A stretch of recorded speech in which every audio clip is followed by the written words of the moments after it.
कागजात देगी, डॉक्यूमेंट देगी।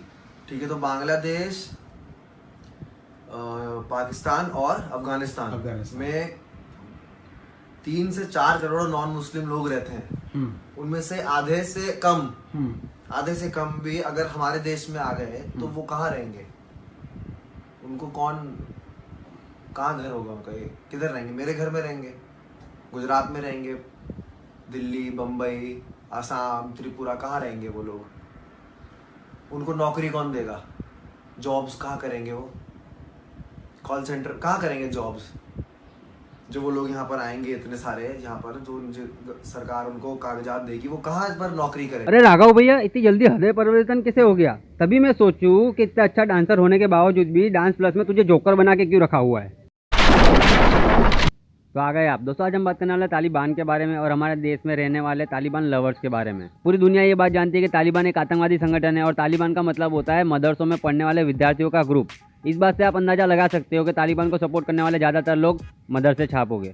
You're right, bro. हमारे देश में कुछ लोगों को अफगानिस्तान की उन लड़कियों की फिक्र हो रही है जिन्हें जबरदस्ती बुरखे में डाला जा रहा है, लेकिन इन लोगों को हमारे देश में रहने वाली उन लड़कियों की फिक्र कभी नहीं हुई जो बरसों से बुरखे में रह रही है। सिंपत्ति लेने का चक्कर बाबू भैया। अब हमारे देश में कुछ लोग तालिबान को डायरेक्टली सपोर्ट कर रहे हैं तो कुछ लोग तालिबान को डिफेम करने के लिए अजीबो गरीब चूतिया पे कर रहे हैं, जिसमें सबसे नंबर 1 पे आती है स्वरा भास्कर। स्वरा भास्कर तालिबान को हिंदू आतंकवादी से कंपेयर कर रही है। स्वरा भास्कर को हिंदुओं में आतंकवादी दिखते हैं, इसमें उसकी गलती नहीं है, शायद उसके बाप की शकल ही आतंकवादी जैसी होगी। 70,000 तालिबानियों ने पूरे अफगानिस्तान पर जबरदस्ती कब्जा कर लिया और यहाँ पर आरएसएस के 70 लाख से भी ज्यादा कार्यकर्ता होने पर भी लोग लोकतांत्रिक चुनाव पर ही ज्यादा भरोसा करते हैं और इस पागल औरत को हिंदुओं में आतंकवादी दिखते हैं। खैर छोड़ो, ये तो एक कॉमन लड़की है और कॉमन इंसानों की बातों को ज्यादा वैल्यू नहीं दिया जाता और वैसे भी स्वरा भास्कर की बातों को लोग झांट बराबर रखते हैं। अगर ऐसी ही कोई बात देश का प्रधानमंत्री या फिर राष्ट्रपति कहे तो उसकी बातों को वैल्यू दिया जाता है। एक सेकेंड, रूस ने अफगानी शरणार्थियों को शरण देने से मना कर दिया क्योंकि वो लोग अपने देश में शरणार्थियों के भेष में आतंकवादी नहीं चाहते। भैया जी आप तो। एक मुस्लिम देश में मुसलमानों द्वारा मुसलमानों को ही भगाया जा रहा है और कोई मुस्लिम देश उन्हें शरण देने के लिए तैयार नहीं है और सेक्युलर कंट्री के मुस्लिम्स उन्हें शरण देने की मांग कर रहे हैं। फिर यही लोग कहते हैं कि हम पे शक मत किया करो। अरे इसलिए तो कहता हूँ कि उम्मा का चुम्मा छोड़ के सबसे पहले देश के बारे में सोचा करो। अब्बा नहीं मानेंगे। तेरे अब्बा को तो सिर्फ बकरी ही मना सकती है। खैर छोड़ो, हमारे देश में ऐसे बहुत से लोग मिल जाएंगे जो तालिबान को इनडायरेक्टली नहीं डायरेक्टली सपोर्ट कर रहे हैं। अरे तालिबान का नाम सुना है? मैं तालिबान में तो मुझे कुछ सुना तो है, मगर वो ये भाई तालिबान में कब्जा हो गया। अफगानिस्तान को जब बिल्कुल खत्म कर दिया उन्होंने। अब अफगानिस्तान में वो कहते हैं जो लोग रहना चाहे रह ले, अब बाकी जो चाहे वो चले जाए, बस ये। तो वो ठीक कर रहे हैं गलत कर रहे हैं? बिल्कुल ठीक कर रहे हैं वो। तालिबान ठीक कर रहा है? हाँ ठीक कर रहे हो। अब समझ। तालिबान ने अफगानिस्तान में शरिया कानून लागू कर दिया है जिसके हिसाब से लड़कियों को सिर्फ बुर्का पहन के ही घर से बाहर निकलना पड़ेगा। लड़कियों को पढ़ाई लिखाई नहीं करने दी जाएगी क्योंकि अगर पढ़ लिख कर समझदार बन गई तो आतंकवादी से शादी थोड़ी करेगी। You're right, bro.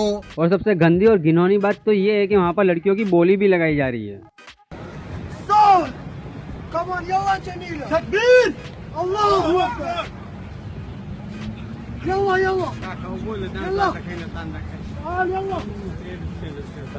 ये देखकर मुझे कुछ याद आ रहा है। हाँ, हमारे देश में भी कुछ लोग अपना नाम बदलकर लड़कियों को बहला फुसलाकर उनसे शादी करते थे और विदेश में ले जाकर उन्हें बेच देते थे। कौन थे वो लोग जो ऐसा करते थे? कौन थे? क्या तुम लोगों को पता है वो लोग कौन थे? नहीं। अगर किसी को पता हो तो कमेंट सेक्शन में लिख देना यार, ताकि दूसरों को भी पता चल सके। अफगानिस्तान में जो भी हो रहा है ना यार, बहुत गलत हो रहा है, ये मैं भी मानता हूँ, लेकिन एक सर्वे के हिसाब से 90% से ज्यादा लोगों को शरिया कानून चाहिए था। वो शरिया कानून को सपोर्ट करते थे और आधे से ज्यादा लोग तालिबान को भी सपोर्ट करते थे। अब उन लोगों को वो दोनों ही चीज मिल गई है तो वो लोग कह रहे हैं मजा नहीं आ रहा है तो क्या नाचो मैं? देखो कुछ भी कहो, लेकिन आमिर खान जैसे लोगों को अफगानिस्तानियों से कुछ सीखना चाहिए। उन्हें अपने देश में डर लग रहा है तो वो अपना देश छोड़कर भाग रहे हैं। तुम लोग भी इसको अप्लाई कर लो ना प्लीज। ये बड़ी अच्छी बात कही आप। हमारे देश के प्लेन अफगानिस्तान से लोगों को लेके तो आ रहे हैं, लेकिन प्लेन जा खाली रहे।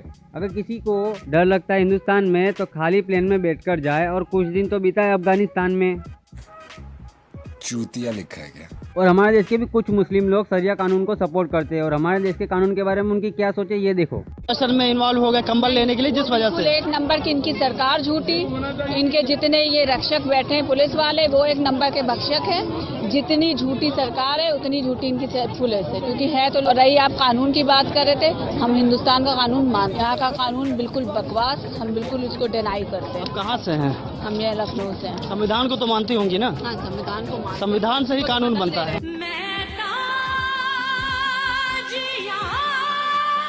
हाँ, संविधान का सम्मान तो करना ही पड़ेगा, वरना जय भीम और जय मीम का रिश्ता जो टूट जाएगा। हिंदुस्तान का कानून नहीं चाहिए, इन्हें शरिया कानून चाहिए। मैडम एक काम करो, आप अफगानिस्तान चले जाओ।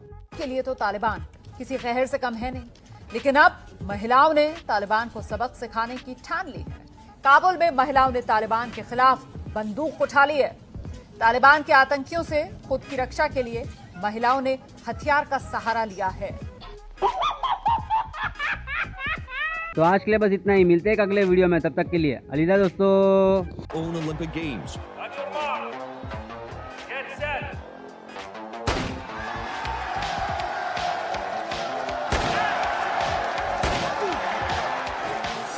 At which he won 14 gold medals.